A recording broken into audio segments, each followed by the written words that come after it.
করেছে তাদের সেই কাঙ্ক্ষিত লক্ষ্য তারা অর্জন করতে পেরেছে।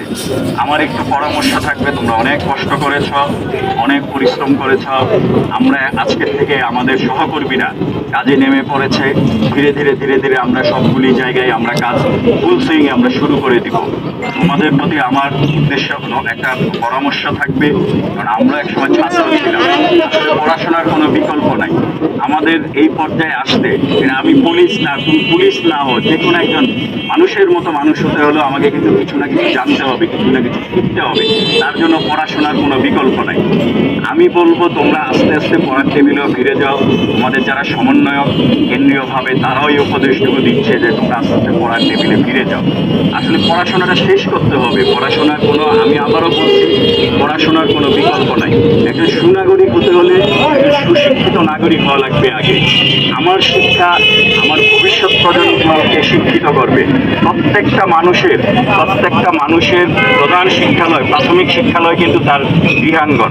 এটা তো মানো তোমরা, তার প্রাথমিক মানে গৃহাঙ্গন। আমি যদি শিক্ষিত হই, আমার আমার সহধর্মিনী যদি শিক্ষিত হয়, তাহলে আমার সন্তানদেরকে আমরা গাইড করতে পারবো, পড়াশোনা করতে। আবার এইটাও কথা, শুধুমাত্র পড়াশোনা করলেই যে একটা সুনাগরিক হবে তাও না। মানুষের মধ্যে মনুষ্যত্ব থাকতে হবে এবং মানুষের মধ্যে পারস্পরিক সহমর্মিতা বোধ, সহযোগিতা বোধ সেটা থাকতে হবে। সেইটাই উদাহরণ তোমরা তৈরি করে দিয়েছ বিগত দিনগুলিতে। এই ধারাবাহিকতা আশা করি সামনের দিনগুলিতেও অব্যাহত থাকবে। তো তোমাদের প্রতি আমার আবারও অনুরোধ, এবং তোমরা আস্তে আস্তে পড়ার টেবিলে ফিরে যাও। আমরা আছি তোমাদের সাথে। তোমাদের যে কোনো সমস্যা আমরা ইনশাল্লাহ সামনের দিনগুলিতে তোমাদের চাহিদা মতো আমরা সমাধান করব, আইনিভাবে সমাধান করব। আরেকটা বিষয় হলো, তোমাদের অভিভাবকদের প্রতিও আমি কৃতজ্ঞতা প্রকাশ করছি। ওনারা অনেক স্যাক্রিফাইস করেছে। ওনারা অনেক স্যাক্রিফাইস করে তোমরা এই যে রাত দিন বৃষ্টির মধ্যে আমি দেখেছি তোমরা দায়িত্ব পালন করেছ। এখানে আমাদের ইসলামী আন্দোলনের আমাদের কর্মীরাও আছেন। ওনারাও দিনই দায়িত্ব থেকে হোক, ওনারা ব্যক্তি সচেতনতা থেকে হোক, ওনারা তাদের দলীয় সিদ্ধান্তে হোক, ওনারা বাংলাদেশের একজন সুনাগরিক হিসেবে ওনাদের দায়িত্বটুকু ওনারা সুন্দরভাবে পালন করেছে। পিরোজপুর জেলা এমনিতেই শান্তিপূর্ণ।